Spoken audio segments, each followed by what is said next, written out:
In progress. Kidari Kidash Kadash Ramad Yivat Tilutei Ramit Masatei Chayim Bon Yonakon Chazikot Beit Yisrael Hagadav Makrolim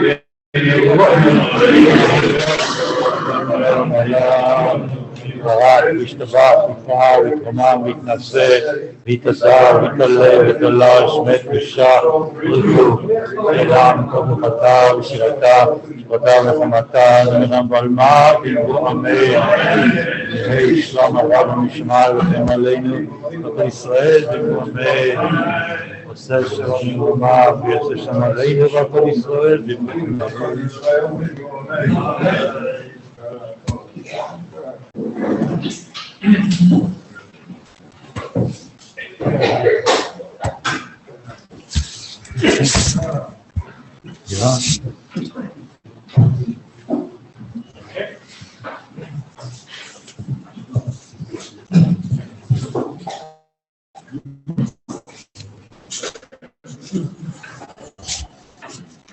Good evening, everyone.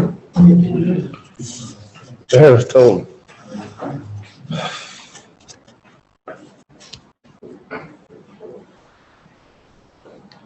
This week's parsha of Ekev contains within it the parsha of Yoim Shamoati Shmuel Mitzvosai, which forms the largest portion of the series of parshas which we call Kriya Shema. So there are a few things that are noteworthy. It says, V'yom shamoa tishma. It's a kefal lashon. It's a double language. It should say, V'yom shamoa, or V'yom tishma. The Gaon of Vilna points out that it's two different levels. Shamoa is to hear, to listen, to learn, to know the basic rudiments of the mitzvah. Tishma is to understand deeply what the mitzvah is. It's to form an attitude based on the mitzvah, so that it will carry over into other areas of life where perhaps it's not clear that there even is a mitzvah. But nevertheless, there is a level of attitude. I've remarked to you many times that when I grew up in Chicago, all the Europe She'in still said regarding certain things, it's a nit shame. It's not nice. I said, yeah, Rabbi, it's either usher or mutter, right? Either kosher or not kosher. But life is mostly gray. It's not black and white. It's not clear many, many times. And that's why the Ramban says in his famous statement that it's possible that a person can be a novo b'shus HaTorah. He can observe the mitzvahs. He's included in the observance of Torah, and he's an awful person. He's a novel. Because the tishma is missing. In Yiddish, they used to say there's heron and der heron. So heron means to hear. Der heron means to get it, to really understand what is being said. I remember my first rabbinic experience in this when I was around Miami Beach.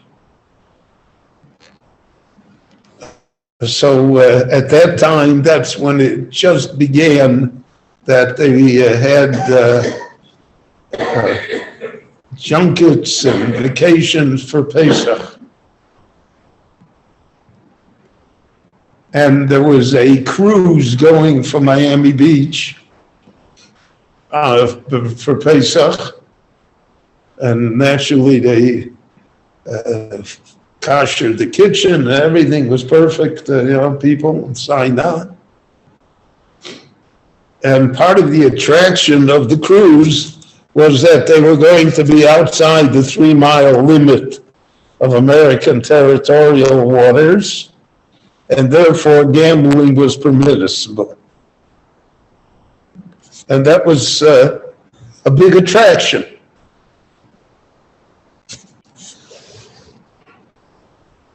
So no one came to me and asked me whether they should go on the cruise or not, because that's none of the rabbi's business. But one person came over to me and said that they have to use new chips on Pesach, or can they use the old ones? So I told them, I didn't find that in the Shulchan Aruch, I'll research it. But to me, that began classic examples, of which I have many, of you don't get it. So if you don't get it, what's the use, right? You're not going to understand what's being said anyway. And that's what the Torah demanded from us.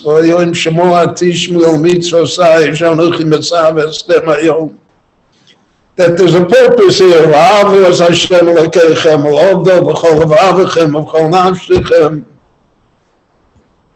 That's what the mitzvahs are supposed to bring you to. They're supposed to bring you closer to Hashem.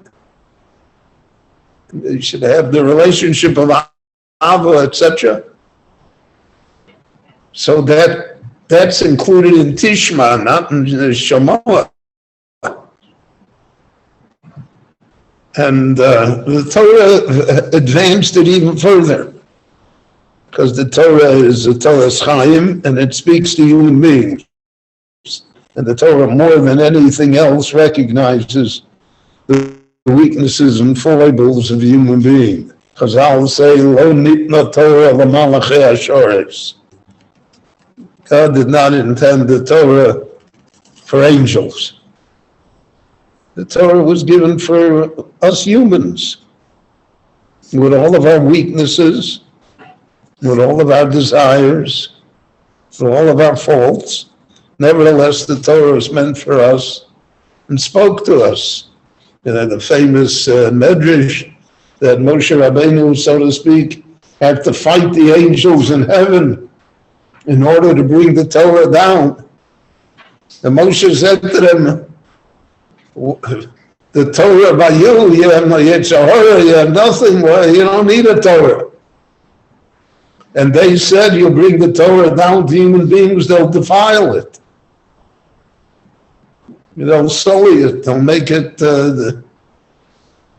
insult it. And that was the debate. And Moshe prevailed because the Torah was, Lo nitna l'malachei hashores. The Torah was given for human beings. But the Rebbeinu Shalom expects that human beings will have intellect. They'll have an understanding, have a deeper view of things. Not everything should be superficial. And that is Tishma. You really need to hear.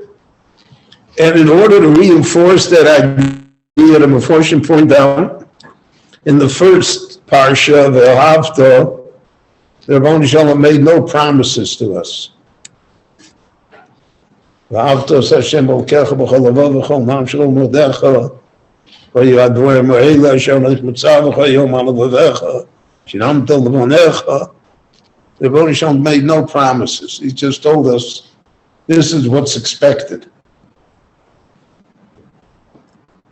In the second parsha, the Rebbeinu Shalom makes a promise to us. He makes commitments. And he says, if you follow the Torah, so then there are good things. Nasati ma'artzachem bi'ito, yorel malkosh, vasafta t'gonecha, v'sirosh tzarecha, nasati eseh b'sodcha, v'alchalta v'savota. So that's a double bracha right away, because many times it's always ochalta but never savata. Savata is a level of achievement of satisfaction that oftentimes escapes us. In the Roman world,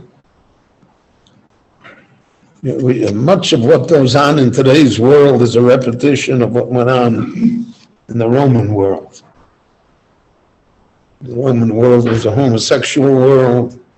It was a world of sexual depravity. It was a world of oppression of others. And the Jewish people, Chazal, stood against all of this, which was the prevailing geist site. It was the prevailing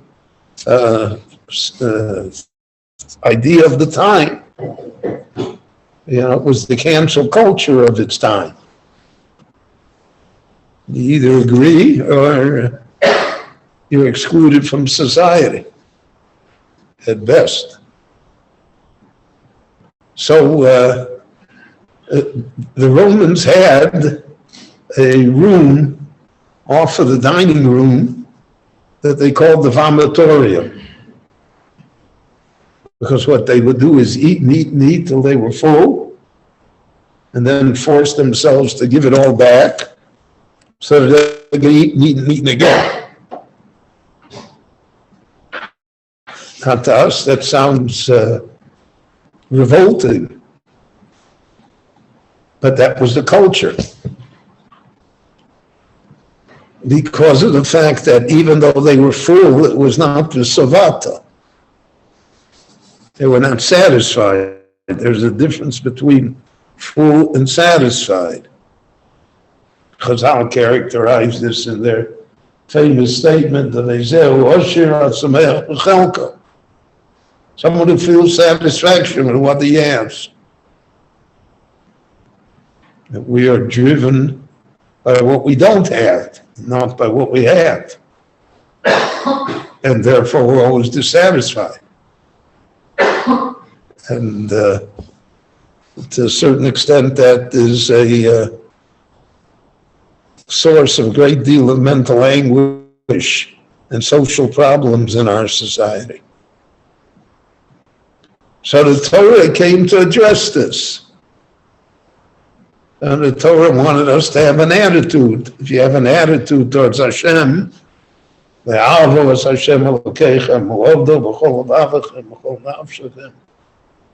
you see yourself as a servant of God. You see yourself as an important person. The Broncho Shalom deals with you. So then you have a chance for self-satisfaction. Then you have a chance for all of these blessings. But if you don't see yourself that way, if Hishomer Lachem pen yifte levavachem, your heart, meaning your desires, will seduce you. You will lose focus.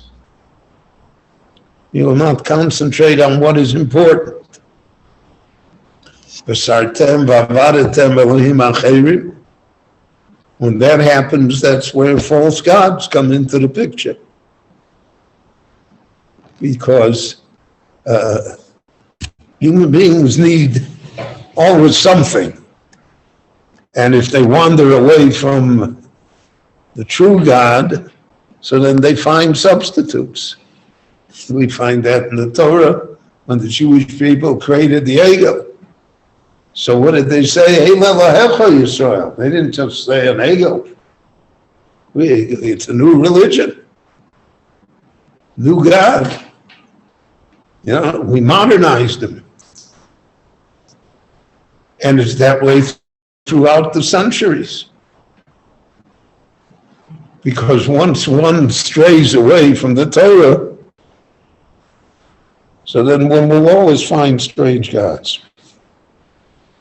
One will always find alternate methods. And at the moment, the alternate method looks to be very attractive and acceptable in society. The only thing is, as the Gemara points out, that it doesn't last. It doesn't have the blessing of eternity within it. And therefore, this parsha of the Torah is a very important one. And that's why it's included in the film that we have. And it's included in the mezuzahs that we have. Because it sets up the basic primer of behavior and of attitudes, of how we should look at things. And it therefore carries through everything that existed in the Shema and everything that existed in V'ahavta. It's a fulfillment, so to speak, of the beginning parshas with this parsha. And the parsha itself, it really needs no explanation. It doesn't have to be explained more clearly than what it actually says. And the promises and lack of promises that are explicit in the parsha have always borne out to be true in the practical world, and certainly in the spiritual world. So this is a very important parsha for us to consider and to study, and it should remain not only Shamoah, but Tishma as well. Hananya ben Akash Omer Ratzak Lezakos says Israel. V'ficha Yirbalahim Torah Mitzvot Shenemar. Adonai Chavei Shemar Tzidko Yagdil Torah V'Yavir.